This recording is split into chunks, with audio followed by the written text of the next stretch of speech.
नमस्कार स्मिता जी। और नमस्ते। बहुत लंबे समय के बाद हम आज पुनः स्वाध्याय का प्रारंभ करने जा रहे हैं। करीब एक महीने के बाद हम लोग आज अध्यात्म उपनिषद का स्वाध्याय आगे बढ़ाएंगे। इन एक महीने में मैंने देखा है कि बहुत सारे जिज्ञासु जिन्होंने अध्यात्म उपनिषद की एग्जाम दिए और बहुत परिश्रम और पुनरावर्तन करके अच्छे नंबर प्राप्त किए हैं। सभी अच्छे नंबर प्राप्त करने वाले को और उन्होंने परीक्षा दी है, सबको मैं धन्यवाद प्रदान करता हूँ।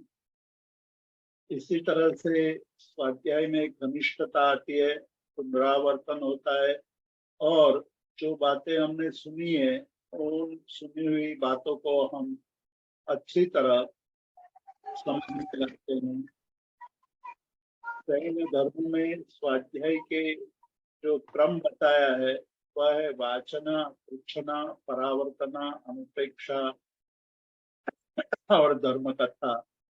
इस प्रकार 5 क्रम से हम अपने स्वाध्याय को बहुत ही घनिष्ठ बना सकते हैं। वाचना, जो गुरु के द्वारा स्वाध्याय कराया जाता है, जिसको सुन करके हम तत्व ज्ञान प्राप्त करते हैं, उस प्राप्त किए हुए तत्व ज्ञान पर चिंतन करना और चिंतन करके उस पर जो प्रश्न उत्पन्न होते हैं, प्रश्न तभी उत्पन्न होते हैं जब आप चिंतन करते हैं। प्रश्न तभी उत्पन्न होते हैं कि जब आपने सुनी बात को बार बार उसका गहन अध्ययन करते हैं, तब मन में कई बातों का प्रश्न उपस्थित होता है और उन प्रश्नों का समाधान प्राप्त करने के लिए पुनः गुरु के पास जाना पड़ता है। जब गुरु के पास जाते हैं तो हमारी शंकाओं का, हमारी समस्याओं का समाधान हो जाता है और जब समस्याओं का समाधान होता है तब हम सुने हुए और चिंतन किए हुए पदार्थों को, तत्वों को बहुत अच्छी तरह समझने लगते हैं। और उसके बाद परावर्तन, यानी उसके बाद भी बार बार परावर्तन करना, उसका रिपीटेशन करना, वह भी आवश्यक है, क्योंकि हम पूरे दिन संसार के कार्यों में व्यस्त रहते हैं।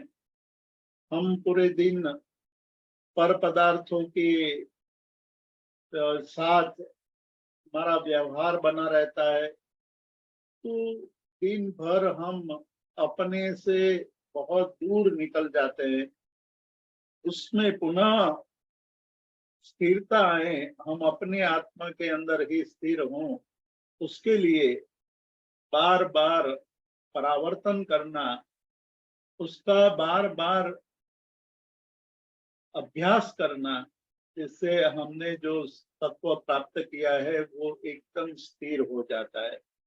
इसलिए परावर्तना तीसरे क्रम पर रखा और परावर्तना करते करते करते हमारे अंदर तत्व का अनुचिंतन, तत्व का चिंतन शुरू हो जाता है कि मैंने जो सुना है, मैंने जिसका चिंतन किया है, मैंने जिसको बार बार उसका पुनरावर्तन किया है, उससे जो मुझे नवनीत प्राप्त हुआ है, वो नवनीत मेरे लिए, मेरे आत्मा के विकास के लिए, साधना के विकास के लिए अति आवश्यक है। तो अनुप्रेक्षा शुरू हो जाती है और अनुप्रेक्षा जब शुरू होती है उसके बाद आप, आपने जो नवनीत प्राप्त किया है, आपने जो रहस्य प्राप्त किया है, उस रहस्य को आप अपने जीवन में दूसरों को विनियोग करके, दूसरों को धर्म कथा के रूप में, मतलब जब दूसरा कोई मिलेगा तब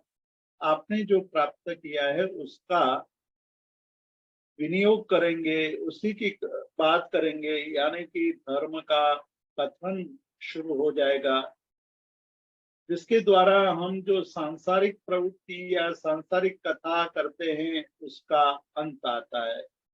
तो ये एक क्रम हमारे सामने शास्त्रकारों ने रखा है और उसके पीछे मनोवैज्ञानिक कारण भी है। तो इस क्रम से हमें आगे बढ़ना चाहिए और इसमें परीक्षा एक मित्र बनती है कि जब हम परीक्षा देते हैं तो हमें पुनः सुनना पड़ता है, पुनः उसको पढ़ना पड़ता है, पुनः बार बार उस पर चिंतन करना पड़ता है, हमने जो जवाब दिया है वो सही है या नहीं है, उस पर हमें चिंतन करना होता है और अंत में जाकर के पदार्थ की दृढ़ता हो जाती है, पदार्थ अंदर स्थिर हो जाता है। तो तत्व को प्राप्त करने के लिए वाचना, पृच्छना, परावर्तना, अनुप्रेक्षा और धर्म कथा, ये 5 क्रम आवश्यक हैं। जैसा कि प्रारंभ में ये बात कही गई कि ये अध्यात्म उपनिषद महोपाध्याय यशो विजय जी ने रची है, मतलब कि महोपाध्याय यशो विजय जी इस ग्रंथ के लेखक है। महोपाध्याय यशो विजय जी ने अपने जीवन में जो अध्यात्म के ग्रंथों का चिंतन किया था, अध्यात्म के ग्रंथों का दोहन किया था, उस दोहन करने के पश्चात जो उनको नवनीत प्राप्त हुआ था, उस नवनीत को उन्होंने शब्दों द्वारा, इन श्लोकों के द्वारा हमारे तक पहुंचाया है। महोपाध्याय यशो विजय जी की महती कृपा हमारे पर हुई कि इस प्रकार के ज्ञान को उन्होंने शब्दों के द्वारा हमारे तक पहुंचाने का एक कार्य किया। हालांकि महोपाध्याय यशो विजय जी आज से 300 साल पहले हुए और उन्होंने बनारस में जाकर, जिसको काशी भी कहते हैं, वाराणसी भी कहते हैं, वहां जाकर के अध्ययन किया। वहां के पंडितों के वो परम प्रिय शिष्य बन गए थे। बहुत अल्प समय में उन्होंने बहुत सारा ज्ञान अर्जित कर लिया। ज्ञान प्राप्ति इतनी गहनता से, इतने मनोयोग से किया कि इनकी लिए बहुत सारी कथाएं हमें प्राप्त होती है। उसमें से 2 कथा अति महत्वपूर्ण है। दोनों कथा पर हम चिंतन करेंगे तो हमें पता चलेगा कि काशी वास के समय में महोपाध्याय यशो विजय जी किस प्रकार से ज्ञान में तल्लीन हो चुके थे। पहला एक दृष्टांत जो खुद उन्होंने अपने ग्रंथों में उल्लेख किया है। महोपाध्याय यशो विजय जी दीक्षा लेते हैं, बहुत छोटी उम्र में दीक्षा लेते हैं, बहुत तीव्र स्मृति के धनी है, मतलब उनके स्मरण शक्ति अति तीव्र है।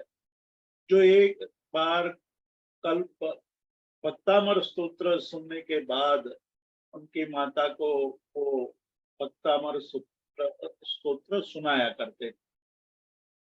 ये एक बहुत बड़ी छोटी उम्र में, करीब 4 साल की उम्र में उन्होंने पूरा भक्तामर स्तोत्र याद कर लिया था, सुन करके, जब अक्षर ज्ञान भी प्राप्त नहीं किया था। ऐसी स्थिति में जब उन्होंने भक्तामर सुन करके स्मृति में रख लिया था, तो गुरुजी बहुत ही प्रभावित हुए थे और उन्होंने जसवंत, जो उनका सांसारिक नाम था, जसवंत का ये जो अत्यंत अद्भुत स्मरण शक्ति का उन्होंने भी एहसास किया, तो गुरुदेव सोचने लगे कि यदि यह लड़का छोटी उम्र में ही दीक्षा ग्रहण कर लेता है और अध्ययन करके जो शास्त्रों का दोहन करके स्वपर का कल्याण करेंगे वो बहुत बड़ा कार्य होगा। उससे शासन की, जैन धर्म की बहुत बड़ी प्रभावना होगी। ऐसा मान करके उन्हें की माता से जसवंत की मांग की।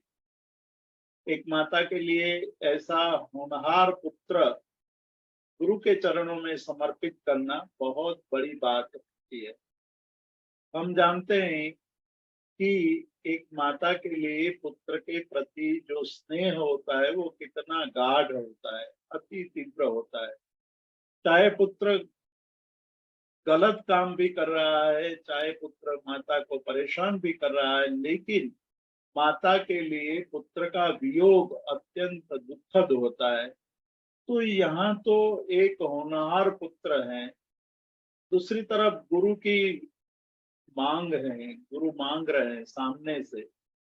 एक श्रावक या श्राविका का कर्तव्य होता है कि गुरु जब कुछ मांगते हैं तो उनके चरणों में समर्पित करना एक बहुत बड़ा पुण्य का कारण बनता है। तो माता के लिए यह एक धर्म संकट हुआ। एक तरफ पुत्र स्नेह था, दूसरी तरफ गुरु की आज्ञा थी।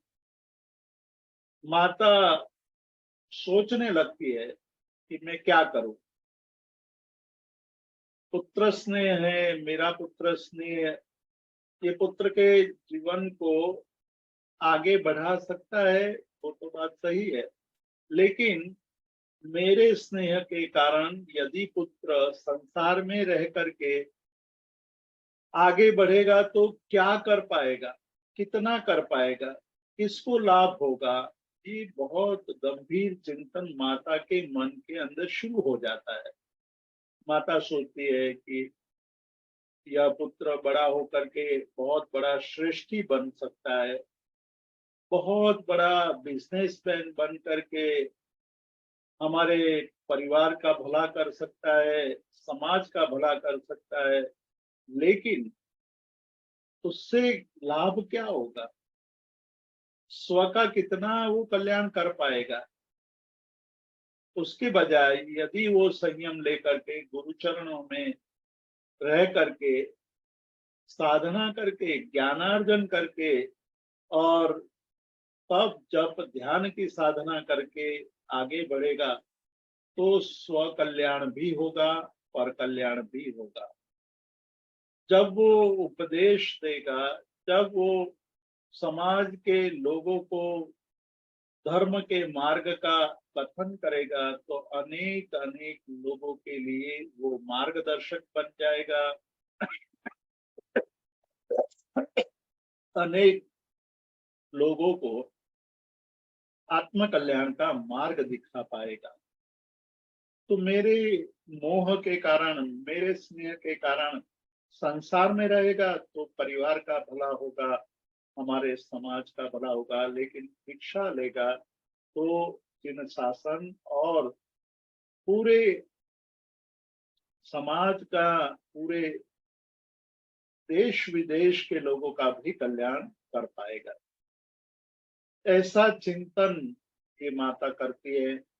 माता गुरु भगवान के पास जाकर के बहुत ही सारे हृदय से अपने पुत्र को समर्पित करती है। तो माता का त्याग बहुत बड़ा त्याग था, लेकिन गुरु के प्रति जो भक्ति, श्रद्धा और जो एक शासन राग था, उसके कारण वो अपने पुत्र को समर्पित कर पाए। बहुत छोटी उम्र में ही यशो विजय जी ने अष्टावधान प्रयोग किए थे। अष्टावधान प्रयोग में सफलता हासिल करके उन्होंने समाज में अपनी स्फूर्ति शक्ति का एक डंका बजा दिया था। तब धनजी सुरा नाम के एक श्रावक ने विनंती की। गुरु महाराज ने उसकी विनंती का स्वीकार किया। महोपाध्याय यशो विजय जी को बनारस भेजा जाता है, वहाँ शास्त्राध्ययन करते हैं। तो शास्त्राध्ययन करते हुए उन्होंने पढ़ा कि सरस्वती का वास तो गंगा जी में होता है। गंगा का पानी अत्यंत पवित्र है। गंगा में आकर के लोग अपने पापों का प्रक्षालन कर लेते हैं, पापों को नष्ट करते हैं। ऐसे पवित्र जल में सरस्वती का वास है। महोपाध्याय यशोविजय जी स्वयं न्यायालोक नाम के ग्रंथ के मंगलाचरण में कहते हैं कि गंगा के किनारे पर बैठ करके मैंने सरस्वती देवी की साधना की। सरस्वती देवी की साधना करते करते करते सरस्वती देवी खुश हो गई, प्रसन्न हो गई। उन्होंने दर्शन दिया और उनको आशीर्वाद भी प्रदान किया कि जो कुछ भी आप चाहोगे वो सब कुछ पढ़ पाओगे। तो गंगा के किनारे पर सरस्वती देवी की साधना की बात स्वयं महोपाध्याय यशोविजय जी अपने ग्रंथ में लिखते हैं, मंगलाचरण के रूप में लिखते हैं। और सरस्वती देवी की कृपा को प्राप्त करने वाले महोपाध्याय यशोविजय जी ने सरस्वती देवी के प्रति अपनी श्रद्धा और भक्ति को प्रदर्शित करते हुए उन्होंने अपने सारे ग्रंथ, जितने भी संस्कृत ग्रंथ यानी कि संस्कृत भाषा में ग्रंथों की रचना की, उनका प्रारंभ उन्होंने ऐन से किया। ऐन का मतलब है सरस्वती देवी का बीज मंत्र। जैसे ओम है, रीम है, वैसे ही ऐम है। जब ऐम का अर्थ सरस्वती देवी का बीज मंत्र होता है और महोपाध्याय यशोविजय जी सरस्वती देवी के प्रति अपनी भक्ति को प्रदर्शित करने के लिए उन्होंने संस्कृत भाषा के सभी ग्रंथों का प्रारंभ ऐनकार से किया है। ये बहुत बड़ी उनके सरस्वती देवी के प्रति भक्ति की बात है। दूसरी बात, जो बनारस में रहते हुए ज्ञानार्जन में इतने रम चुके थे, इतने तल्लीन हो चुके थे कि सब कुछ भूल गए। खाना भी भूल जाते थे, गोचरी भी भूल जाते थे। केवल अध्ययन ही उनकी एकमात्र प्रवृत्ति बची थी। जब उनको पता चला कि गुरुजी के पास एक ऐसा ग्रंथ है जो ग्रंथ पढ़ने के बाद संसार में सभी पंडितों में वो अग्रस्थान प्राप्त कर सके, उन्होंने गुरु जी के पास जाकर के उस ग्रंथ को पढ़ाने की विनंती की। तो गुरु भी बहुत प्रसन्न थे। लेकिन गुरु जी ने अपनी मन की बात उनके सामने रख दी। उन्होंने कहा, गुरु जी ने अपने शिष्यों के सामने यानी कि महोपाध्याय यशोविजय जी और विनय विजय जी को कहा कि भाई देखो, तुम यहाँ पढ़ने आए हो, पढ़ाना मेरा कर्तव्य भी है। मैंने अब आज तक जो ग्रंथ किसी को नहीं पढ़ाए हैं वो ग्रंथ भी आप लोगों को पढ़ा दिए। लेकिन जो ग्रंथ आप पढ़ना चाहते हैं वो ग्रंथ मैं आपको पढ़ाना नहीं चाहता हूँ। उसका कारण आप लोग योग्य या अयोग्य है नहीं है। आप में बहुत बड़ी योग्यता है। आपकी बुद्धि, आपकी स्मृति, आपका चिंतन बहुत गहरा है। और मैं मानता हूं कि आप किसी भी कठिनतम ग्रंथ को पढ़ सकते हो। आपके लिए कोई भी ग्रंथ कठिन नहीं है। लेकिन आज मेरी जो प्रसिद्धि बनारस में है, काशी में है, पूरे भारत में मेरा श्रेष्ठ पंडित के रूप में मान सम्मान होता है, उसका कारण वही ग्रंथ है। वो ग्रंथ मैं आपको पढ़ा दूंगा तो आप भी मेरे जैसे बड़े पंडित बन जाएंगे। और मैं नहीं चाहता हूं कि मेरा स्थान मेरे द्वारा ही मैं किसी को दे दूं। इसलिए आपको मैं ये ग्रंथ नहीं पढ़ाऊंगा। दोनों शिष्य यशो विजय और विनय विजय जी निराश तो हुए, लेकिन अपने मन की जिज्ञासा को उन्होंने छोड़ा नहीं था। उन्होंने मौका ढूंढा कि कभी तो गुरु प्रसन्न हो जाएंगे, कभी तो गुरु हमारी जिज्ञासा को देख करके हमें वह ग्रंथ पढ़ाने के लिए राजी हो जाए। वो प्रतीक्षा कर रहे थे, परंतु गुरु किसी तरह सम्मत नहीं हुए। एक दिन ऐसा पता चला कि गुरुजी कहीं कोई काम से बाहर गांव गए, काशी छोड़ करके कहीं और किसी व्यवहारिक कार्य के लिए दूसरे गांव गए थे।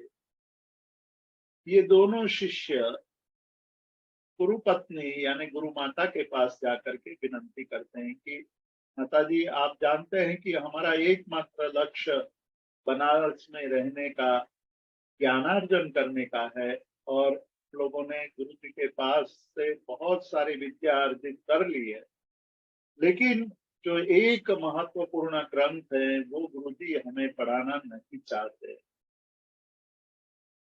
हमारी आपसे विनंती है कि भले ही गुरु जी हमें वो ग्रंथ न पढ़ाएं, लेकिन यदि आप एक दिन के लिए वह ग्रंथ हमें देंगे तो हम वो पूरा ग्रंथ याद कर लेंगे और उस पर अध्ययन करेंगे भविष्य में। अभी गुरु माता के सामने भी एक धर्म संकट आ गया। पति ने सूचना दी हुई थी कि यह ग्रंथ किसी को भी मत देना।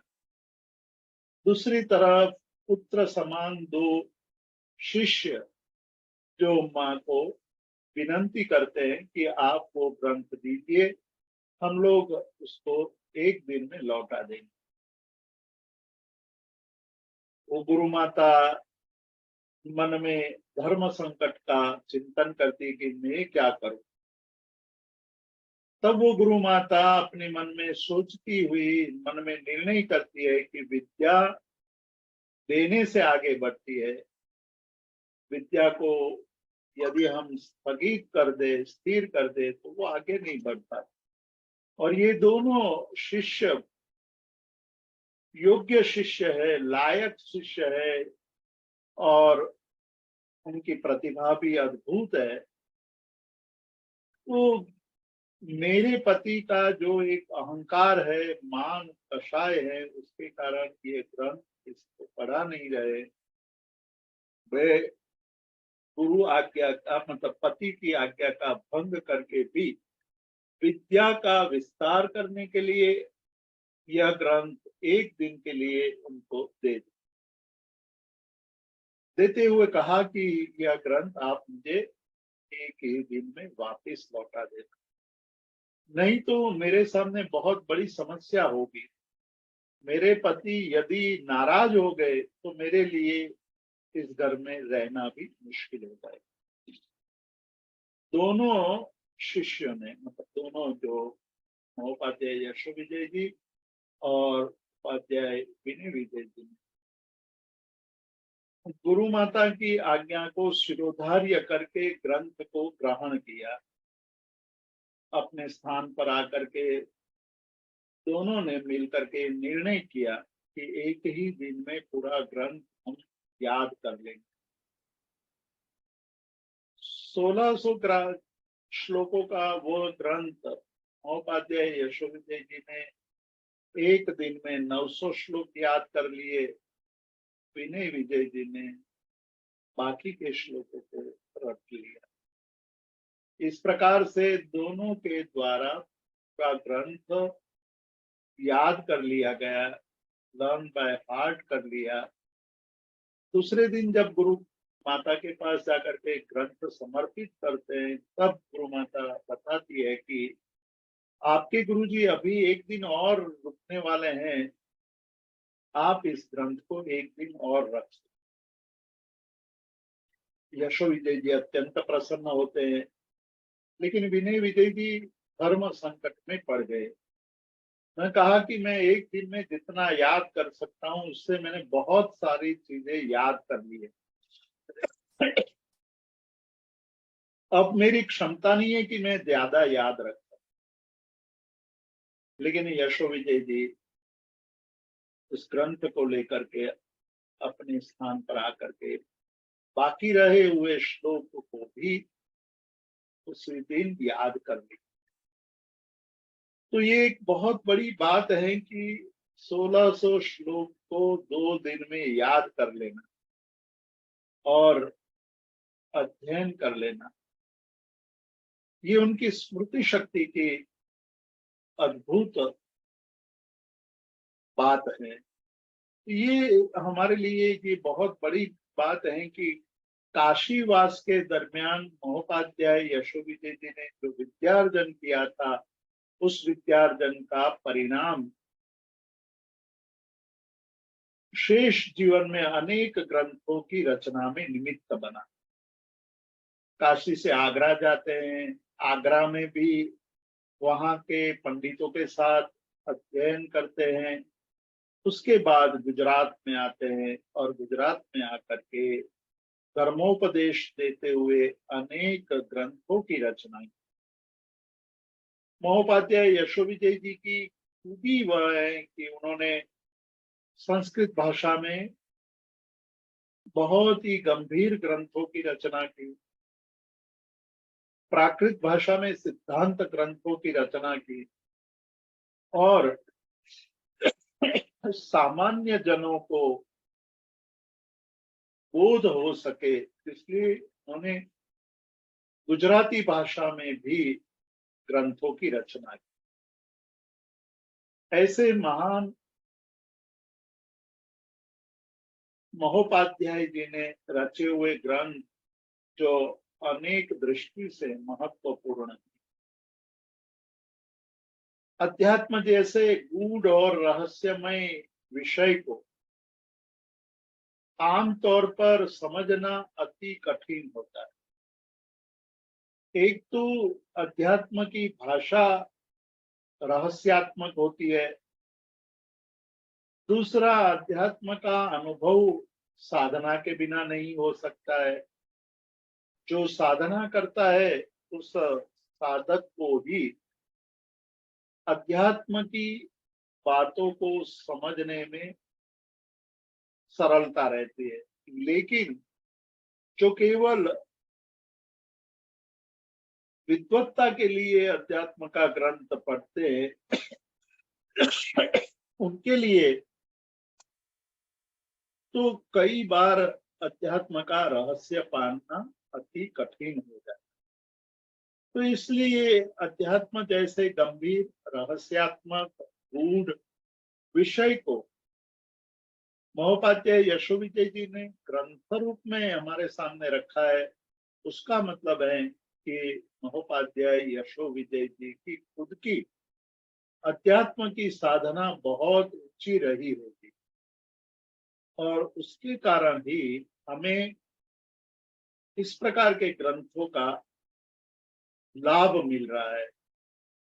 महोपाध्याय यशो विजय जी ने इस अध्यात्म उपनिषद में अध्यात्म के रहस्य को हमारे सामने प्रस्तुत किया है। जैसा कि हम जानते हैं कि पहले ज्ञान शुद्धि अधिकार में शास्त्र शुद्धि अधिकार इच्छामित्रम पहला जो प्रकरण है जिसमें शास्त्र शुद्धि अधिकार की बात कही है, यानी कि शास्त्र किससे कहते हैं, किससे कहना चाहिए, शास्त्र का अर्थ क्या है, शास्त्र के द्वारा हम हमारे आत्मा में गुणों का अनुशासन कर सकते हैं और हमारे पर जो दुर्गुण का आक्रमण होता है उससे हम अपने आप को बचा सकते हैं। तो शास्त्रों का अध्ययन करने से हमें अपने जीवन में आगे बढ़ने में बहुत सरलता रहती है। दूसरी बात ये कही थी कि शास्त्र का अध्ययन करने से माध्यस्थ भाव की प्राप्ति और माध्यस्थ भाव सम्यक्त्व में जो सही अर्थ में शास्त्र का अध्ययन करता है उसमें मध्यस्थ भाव पनपता है। शास्त्र का अध्ययन करने में यदि केवल अपने में ज्ञान वृद्धि की बात हो, परंतु अपने जीवन में आत्मिक उत्कर्ष का विचार न हो, तो वो ज्ञान कोई विशेष लाभ करता नहीं होता है, अपितु उससे अहंकार भी पैदा होता है। और ये भाव पैदा होने लगता है कि मैं बहुत कुछ जानता हूँ, मैंने ये भी पढ़ा है, वो भी पढ़ा है, मैं ये भी जानता हूँ, वो भी जानता हूँ, और जानता हूँ इसलिए मैं आप लोगों से ज्यादा आगे हूं। इस प्रकार का अहंकार अपरिपक्व ज्ञान में पनपता है। लेकिन जो परिपक्व ज्ञान है, जिन्होंने अपने जीवन में ज्ञान को पचा लिया है, शास्त्रों का अध्ययन करते हुए अपने जीवन में कुछ लाभ प्राप्त किया है, उनका अहंकार नष्ट हो जाता है और माध्यस्थ भाव की वृद्धि होती है। ये बात महोपाध्याय यशोविजय जी ने पहले प्रकरण में बताई। दूसरे ज्ञान शुद्धि अधिकार में उन्होंने ये बताया कि सही ज्ञान तो वही है कि जो अनुभव में आया। जिस ज्ञान को आपने अपने जीवन में चरितार्थ किया हो, जो ज्ञान पढ़ करके जीवन में उसका अनुभव करते हैं, वही ज्ञान सही ज्ञान है। बाकी तो भार रूप है, बाकी सारा ज्ञान आपके मन के अंदर भार रूप बन जाता है। तो अनुभव ज्ञान पर उन्होंने बहुत सारी बातें कही। ज्ञान प्रकाश भी है, जो ज्ञान हमारे अंदर मोह के अंधकार को नष्ट करता है। तो इस दृष्टि से ज्ञान बहुत आवश्यक है। ज्ञान की आवश्यकता पर उन्होंने बहुत बड़ा जोर दिया।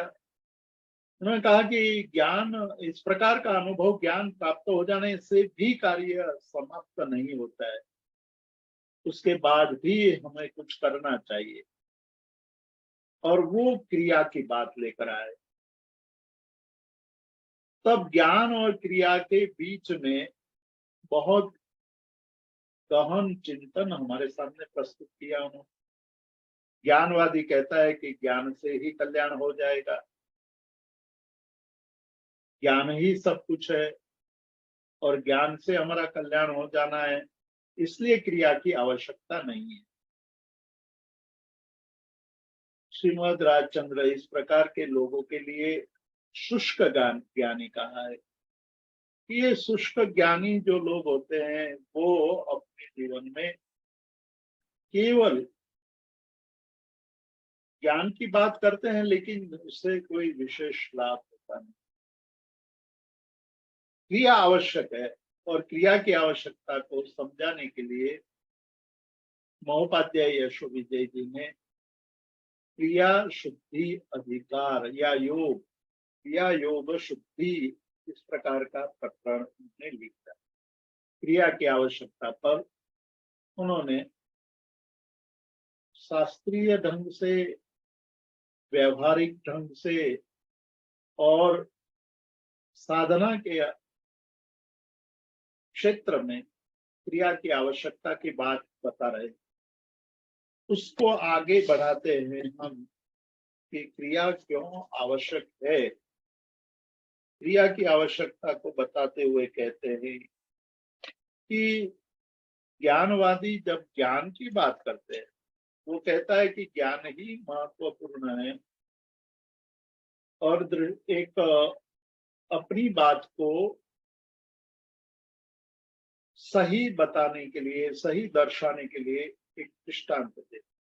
वो कहते हैं कि सांप जो है, वो सांप का जो मन में भय पैदा हुआ है, उस भय का शमन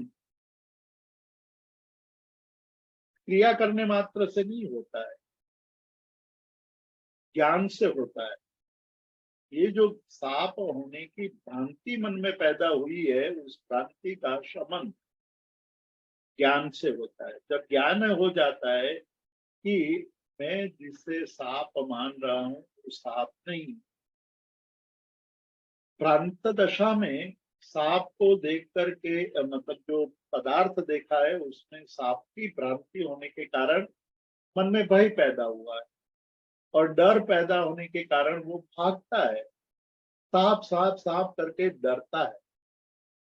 लेकिन जब ज्ञान हो जाता है कि नहीं वो तो सांप नहीं है, वो मेरी भ्रांति थी, वो जैसे ही वो ज्ञान प्राप्त होता है, सांप के भ्रांति के कारण जो भय पैदा हुआ था वो भय का शमन,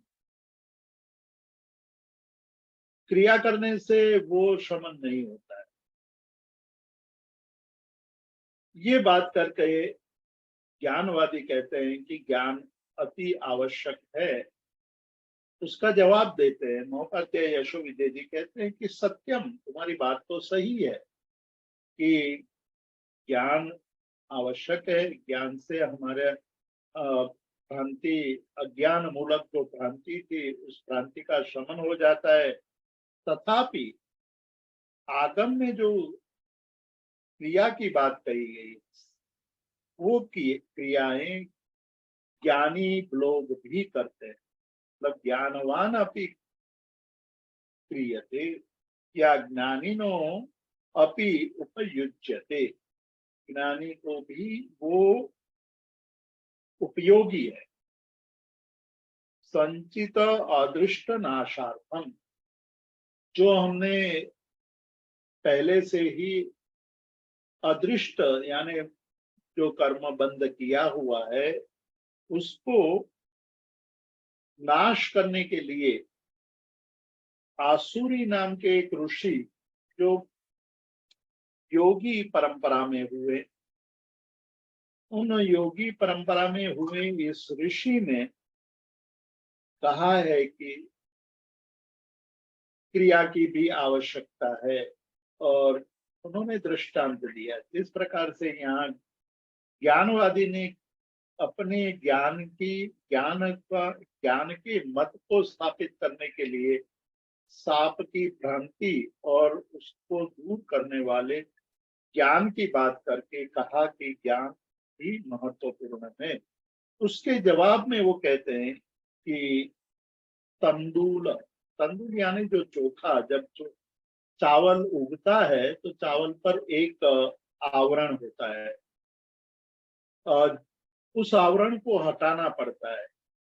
आवरण के साथ हम कभी भी चावल को पका करके खा नहीं सकते। तो वो जो आवरण है उस आवरण को हटाना वो आवश्यक है। उसी प्रकार यहाँ कहते हैं कि हमारे आत्मा पर जो कर्म का एक आवरण लगा हुआ है, बहुत पूर्व भावों में हमने बहुत सारे कर्मों का आवरण अपने ऊपर चढ़ाया हुआ है और उसके कारण हम आत्मिक साधना में बहुत ही शिथिल हो जाते हैं। एक महीना हो गया, एक महीने के बाद हम मिल रहे हैं, हम जानते हैं कि एक महीने में हमारा स्वाध्याय, हमारी आराधना, हमारी साधना में वृद्धि हुई या शिथिलता आ गई। उस पर हम चिंतन करेंगे तो भी पता चल जाएगा कि जब हम निरंतर क्रिया करते हैं तो उसमें शिथिलता नहीं आती है। थोड़ा भी हम अपनी क्रिया की शिथिलता में पड़ जाते हैं तो धीरे धीरे हमारी आराधना, हमारी साधना कम होने लगती है और सांसारिक प्रवृत्तियों की अभिवृद्धि हो जाती है, बढ़ने लगती है। फिर मन में यह आ जाता है कि भाई अभी तो छुट्टी ही है, जब एक महीने के बाद पाठ शुरू होगा, स्वाध्याय शुरू होगा, तब फिर से हम शुरू कर देंगे। तो ये एक सहज प्रवृत्ति मन में आ जाती है और एक प्रमाद मन में आ जाता है और उसके कारण हमारी साधना में रुकावट आ जाती है। तो कहते हैं कि जिस प्रकार से आवरण आने पर हमारी साधना में विक्षेप पड़ जाता है या आवरण हमारे अंदर पड़े हुए ही है, जैसे तंदूल यानी चावल होते हैं, जब उगते हैं तो उस पर एक आवरण होता है, उस आवरण को निकाल करके ही हम उसको पका सकते हैं और खाने योग्य बना सकते हैं। दूसरा एक दृष्टांत दे करके इसी बात को और सुदृढ़ करते हैं। वो कहते हैं कि तांबे का पात्र होता है, तांबे तांबे का बर्तन, उस बर्तन पड़ा हुआ है, तो वो पड़े हुए बर्तन पर धीमे धीमे धूल आदि जमने के कारण वो जो तांबे का पात्र है वो मलिन होने लगता है। मतलब उनकी चमक है, वो चमक धीरे धीरे धीरे कम होने लगती है। तो जब पुराने जमाने में ये बात बहुत अ, सरलता से समझी जा सकती थी, क्योंकि पुराने काल में लोग जो अपने घर होते थे, उस घर के अंदर अ, एक टाट होती थी, उस टाट पर पूरे बर्तन जमाते थे। उसमें थालियां भी होती थी, कुंभ होते थे, घट होते थे, वो सब वहां रखते थे। और जब दीपावली आने के समय पर सारे बर्तनों को उतार करके साफ किया जाता। तांबे के बर्तनों को एक विशिष्ट प्रकार के द्रव्य से धो करके उसको फिर से चमकाया जाता था।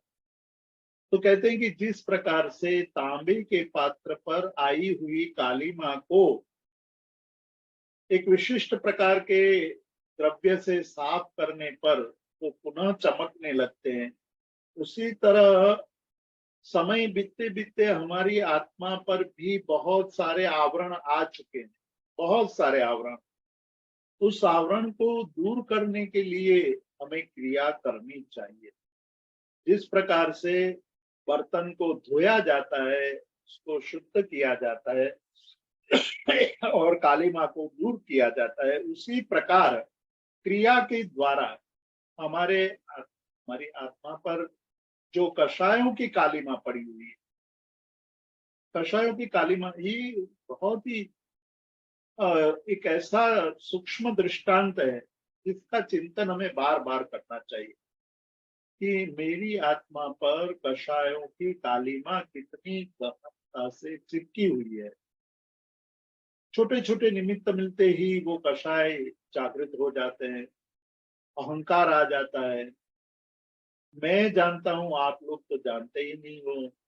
इस प्रकार के मन के अंदर भाव उत्पन्न हो जाता है जब हमारी इच्छा के विरुद्ध कोई बात होती है, चाहे फिर वो परिवार हो, बिजनेस हो, संघ हो, या मित्रों की मंडली हो, उसमें भी जब अपनी इच्छा के विरुद्ध, अपनी भावनाओं के विरुद्ध कोई बात होती है तो वो अहंकार तुरंत जागृत हो जाता है और हम ये कहने के लिए मन से तैयार हो जाते हैं कि मैं जानता हूं, इन लोगों को पता नहीं। तो वो जो कालीमा है, कषायों की कालीमा, यहाँ तो मैंने केवल एक अहंकार का दृष्टांत दिया।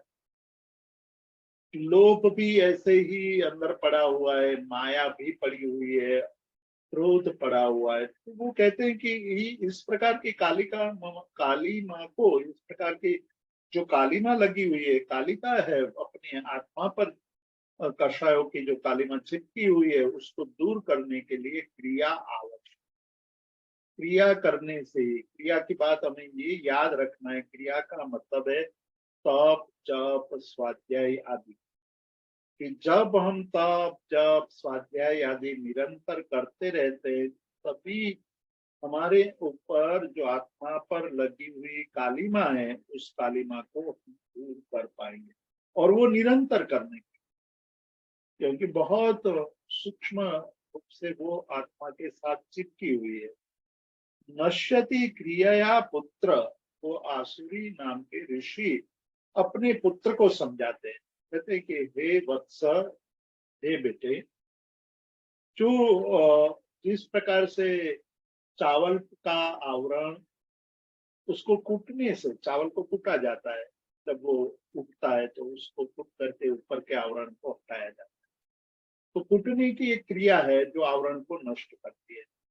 और तांबे के बर्तन है, उस बर्तन को धो करके उसकी कालिमा को दूर किया जाता है। उसी प्रकार हमारी आत्मा पर जो कषायों की कालीमा लगी हुई है, उन कषायों को दूर करने के लिए क्रिया आवश्यक है। पुरुषस्य तथा मलम, पुरुष यानी कि व्यक्ति, उस व्यक्ति के जीवन में जो मलम यानी कर्म रूपी मल, कर्म रूपी कचरा लगा हुआ है, उसको दूर करना है तो क्रिया करनी आवश्यक है।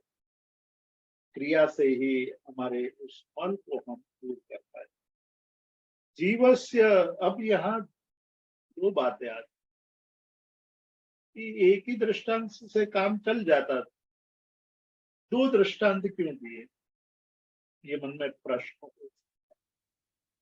केवल तंदुल का दृष्टांत दे देते तब भी काम समाप्त हो जाता, कि तंदूर पर लगे हुए आवरण को दूर करने के लिए उसको कूटना पड़ता है, तो कूटने से उसका आवरण हट जाता है और जो चावल है चावल अलग हो जाता है। उसी प्रकार आत्मा पर लगे हुए कर्म के आवरण को दूर करने के लिए क्रिया इतना बता देते तो काम चल जाता, लेकिन दूसरा दृष्टांत फिर दिया। दूसरे दृष्टांत की आवश्यकता इसलिए यहाँ महसूस हुई कि जो जीवस्य तण्डुलस्यैव मलं सहजम अपि अलम नश्यति एव न संदेह तस्मात् उद्यमवान भवः। कहते हैं कि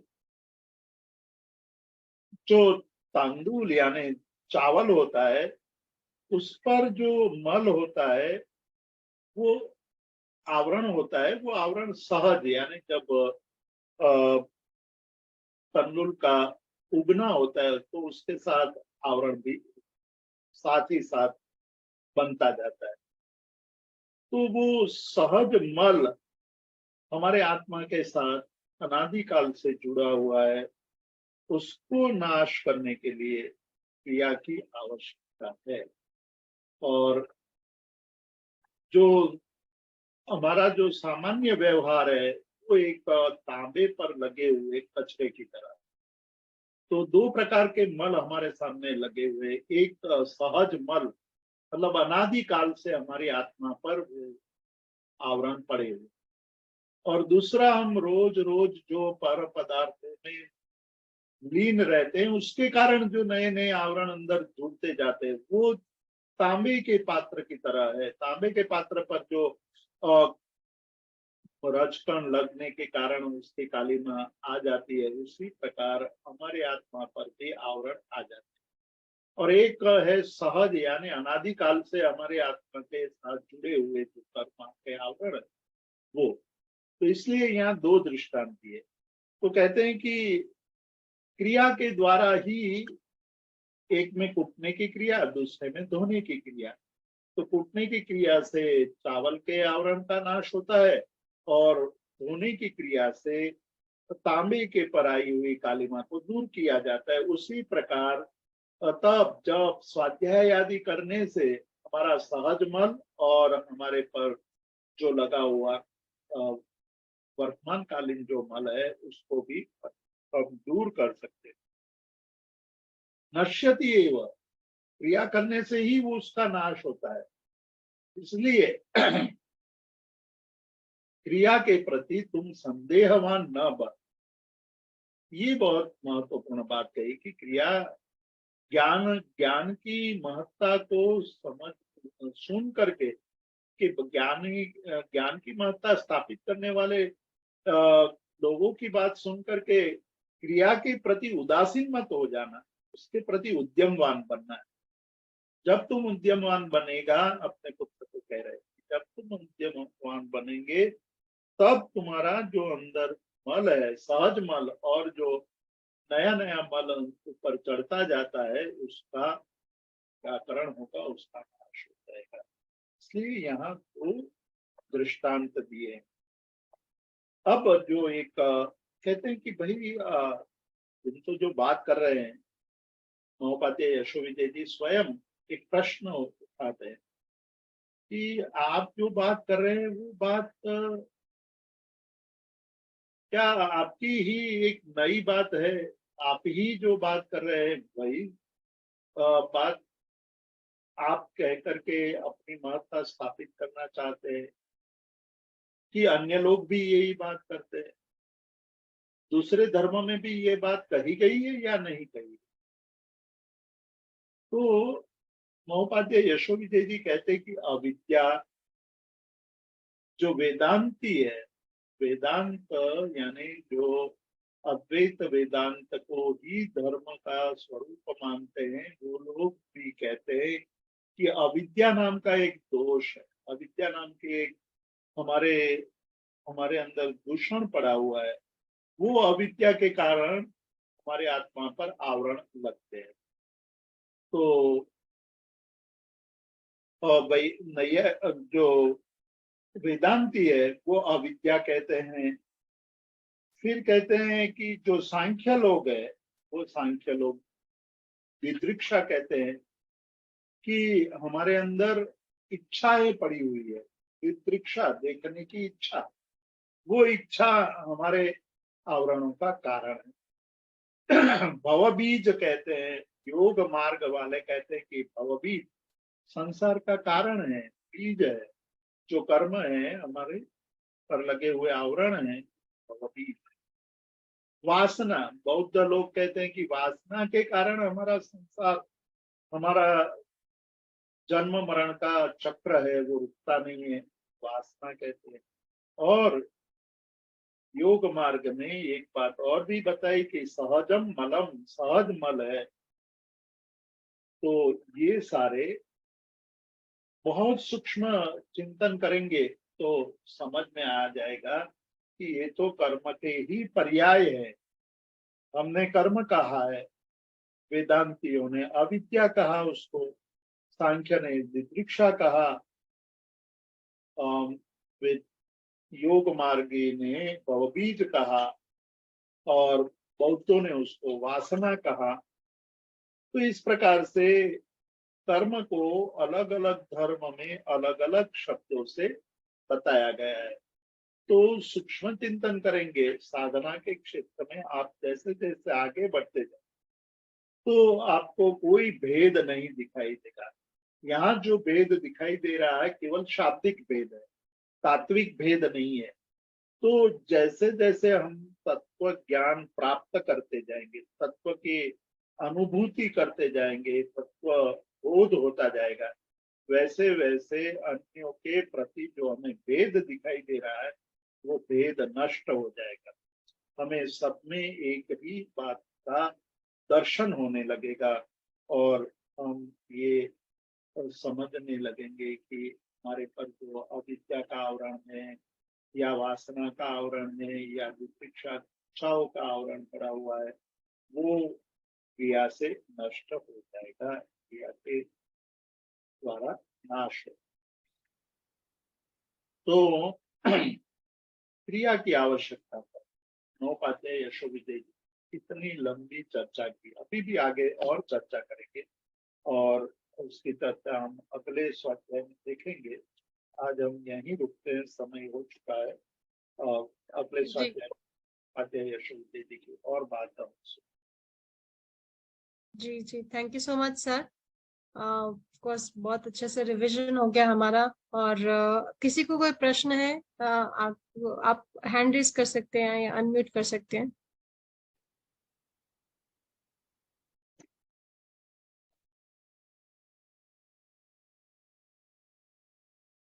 एक ट्रांसक्रिप्ट रिलेटेड जो क्वेश्चन है वो मैं ऐसे हम लोग अपलोड कर देंगे। और या you go ahead sir, decide sir, unmute करें।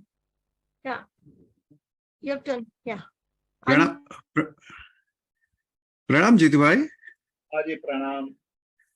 आपने जो समझाया ना क्रिया, आपने जो समझाया क्रिया और ज्ञान विषय में, उसमें आप क्रिया और ज्ञान का एक जोड़ हो जाता है, क्योंकि अभ्यंतर तप में स्वाध्याय आ रहा है। आपने कहा ना तप, जप एंड स्वाध्याय સ્વાધ્યાય ઇઝ પાર્ટ ઓફ તપ, બરાબર? जी સો ક્રિયા અને હું ગુજરાતીમાં બોલું તો વાંધો નથી ને? या हाँ। आप बोल सकते हैं, आराम से आप बात कीजिए गुजराती में। તો ક્રિયા ક્રિયા અને જ્ઞાન નું એક જોડાણ થઈ જાય છે, કારણ કે અભ્યંતર તપમાં પણ સ્વાધ્યાય છે, બરાબર? એટલે એમાં આપણે જ્ઞાન પ્રાપ્ત કરી રહ્યા છીએ, પણ એ એક જાતની ક્રિયા છે, બરાબર? तो ये आपका प्रश्न क्या है आपका, कि केवल आप ये कहना चाहते हैं कि ज्ञान और क्रिया दोनों साथ ही जुड़े हुए हैं? Right right. એટલે ક્રિયાનું મહત્વ ઘણું છે અને જ્ઞાનનું મહત્વ પણ ઘણું છે, પણ જ્ઞાન જ્યારે સ્વાધ્યાય કરીએ ત્યારે ક્રિયાના માં આવી જાય છે. नहीं, आपकी क्या है कि ये बात इसलिए उठी है कि कुछ ऐसे दर्शन हैं, कुछ ऐसे लोग हैं जो केवल ये कहना चाहते हैं कि तप करने से क्या फायदा होगा, स्वाध्याय करने से क्या फायदा है, हमारा तो मन शुद्ध है, हम किसी को दुख नहीं देते हैं, किसी की निंदा नहीं करते हैं, हम बस केवल अपने मस्ती में मस्त रहते हैं। कोई आवश्यकता नहीं है, कुछ भी करने की आवश्यकता नहीं। ऐसे मानने वाले लोगों का छोटा नहीं है, मतलब कम नहीं है ऐसे लोग, ये ऐसी मान्यता रखने वाले। और ये बात करना बहुत सरल है कि मैं सहज हूं, कुछ भी किए बिना मैं सहज हूं, और सहज हूं इसलिए मैं श्रेष्ठ हूं, और श्रेष्ठ मैं अपने ऐसे ही रह सकता हूं, कुछ भी करने की आवश्यकता नहीं है। ज्ञान मतलब स्वाध्याय करने की भी आवश्यकता नहीं है, तप करने की भी आवश्यकता नहीं है, जप करने की आवश्यकता नहीं है। और मैंने कई ऐसे, वो कहते हैं कि मैंने कई ऐसे लोग किए देखे हैं कि बहुत सारे जप करने के बाद भी क्रोधी होते हैं, मायावी होते हैं, लोभी भी होते हैं, और स्वाध्याय करने वाले भी तो गुस्से में आ जाते हैं, छोटी छोटी बातों में भी गुस्सा कर लेते हैं। तो उससे तो अच्छा ही हूं मैं, क्योंकि मैं ये सब नहीं करता हूं। तो ये एक प्रकार की मान्यता है, क्योंकि क्रोध, मान, माया, लोभ, वो सारे जो हमारे अंदर पड़े हुए हैं बहुत ही मुश्किल से दूर होते हैं। सामान्य परिस्थिति में तो सब लोग शांत होते हैं, सब लोग निरंकारी होते हैं, लेकिन कोई निमित्त मिलते ही हमारे अंदर कषाय की जागृति हो जाती है। वो कषायों की जागृति के समय हमें सचेत हो जाना है। तो कौन सचेत रह सकता है कि जो तप जप स्वाध्याय आदि करते हैं के लिए वो साधना सरल हो जाती है, कर्म का क्षय करना सरल हो जाता है। तो जो लोग केवल ये कह करके अपने आप को धार्मिक घोषित करना चाहते हैं कि मैं बिना कुछ किए ही सरल जिंदगी जी रहा हूँ, इसलिए मैं आप लोगों से बड़ा हूं, और आप लोगों के जो ये परिश्रम कर रहे हैं वो बेकार है, क्योंकि आप परिश्रम करके भी क्रोध आदि तो करते ही है, ऐसा वो दावा करते हैं। लेकिन उनको ये पता नहीं है कि पहले बहुत बड़ी मात्रा में क्रोध था, बाद में धीरे धीरे कम होकर के आज की स्थिति तक पहुंचे हैं। तो साधना करते हुए लाभ होता है, उस बात के भूल जाते हैं और की आवश्यकता पर प्रश्न चिन्ह खड़े कर देते हैं। उनके लिए ये बात कही कि ज्ञान के साथ साथ क्रिया की आवश्यकता है। आगे बहुत सारी बातें मतलब हम लोग देख कर आए हैं कि उन्होंने ये भी कहा कि आपके पास ज्ञान है, कहीं जाना है तो आपके पास ज्ञान है कि कौन से रास्ते से कब कहाँ से कहाँ पहुंच। हालांकि आजकल जो गूगल मैप वगैरह आ गए इसलिए हम बहुत निश्चिंत हो गए हैं, लेकिन फिर भी हमें जो जिस मार्ग से गुजरना है उस मार्ग के लिए हमारी जो साधना है वही सबसे बड़ा आधार बनता है। वहाँ कोई गूगल मैप नहीं चलता है, वहाँ कोई ऐसा मैप नहीं कि जहाँ से पहुंच सके। तो वो साधना की स्थिति आवश्यक है, उस पर यहाँ बात करते हुए कि आप भले ही रास्ता जानते हैं, लेकिन जी रास्ते के ज्ञान मात्र से आप अपने डेस्टिनेशन तक नहीं पहुंच जाते। आपको पहुंचने के लिए परिश्रम करना पड़ेगा, चलना पड़ेगा, आपको कार में बैठ करके ड्राइव करनी पड़ेगी। रास्ता का ज्ञान होने से आप भटकोगे नहीं, ये बात सही है, लेकिन आप कहो कि नहीं मैं बैठे बैठे ही वहां पहुंच जाऊंगा, तो कभी कोई पहुंचा नहीं है और कभी कोई पहुंचेगा भी नहीं। पहुंचने के लिए जैसे ज्ञान के साथ साथ क्रिया आवश्यक है, उसी प्रकार हमारी जो साधना है वो साधना आवश्यक है आगे बढ़ने के लिए, आत्म विकास के लिए। खूब खूब आभार जीतू भाई। Thank you. Thank you.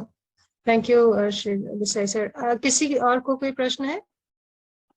I think हाँ, तो Jeetu sir, can I ask one very simple layman terms में ऐसे बोलते हैं कि मेरा कोई कहते हैं कि मैं स्पिरिचुअलिस्ट हूँ, मेरा स्पिरिचुअलिस्टिक बेंट है माइंड का, और कोई कहते हैं मैं रिचुअलिस्टिक बेंट है माइंड का, कि मैं रिचुअल्स करना मेरे लिए इजी होता है, और मैं कई लोग उसको I mean for them it's very easy कि वो हर दिन कर सकते हैं, कई लोग नहीं करते हैं।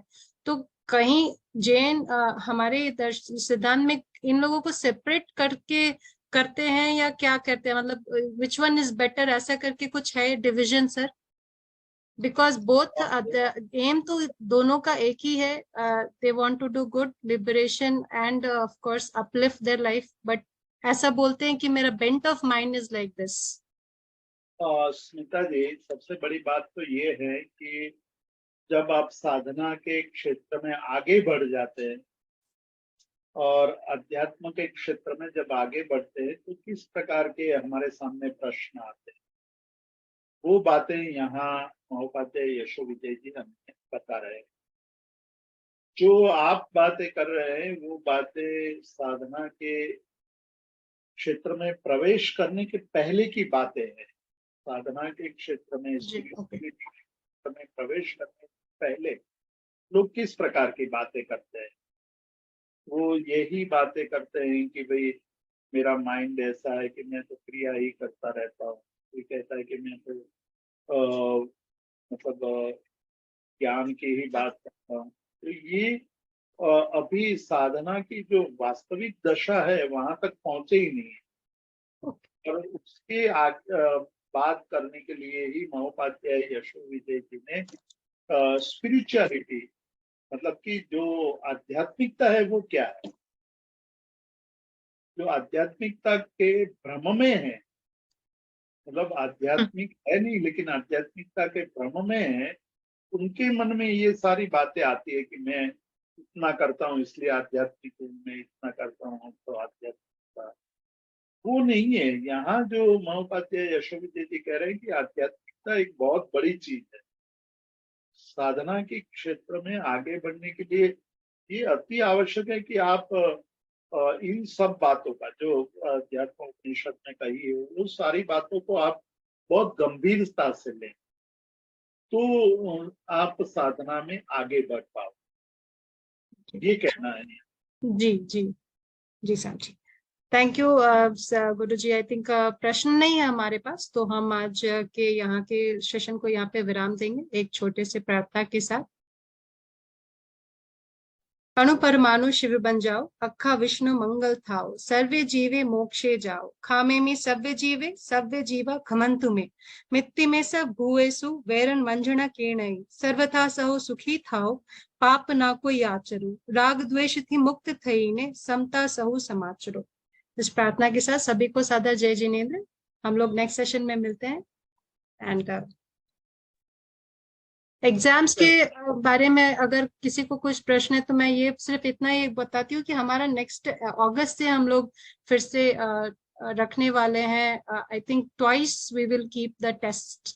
आई होप हम लोग उसको फॉलो अप कर पाएंगे। इसके साथ ही कोई और भी प्रश्न रहेगा तो please connect with me personally, मैं आपका प्रश्न का जवाब दूंगी। Thank you so much Guruji, thank you so much for the wonderful session. सभी को शुभ रात्रि, जय जिनेंद्र।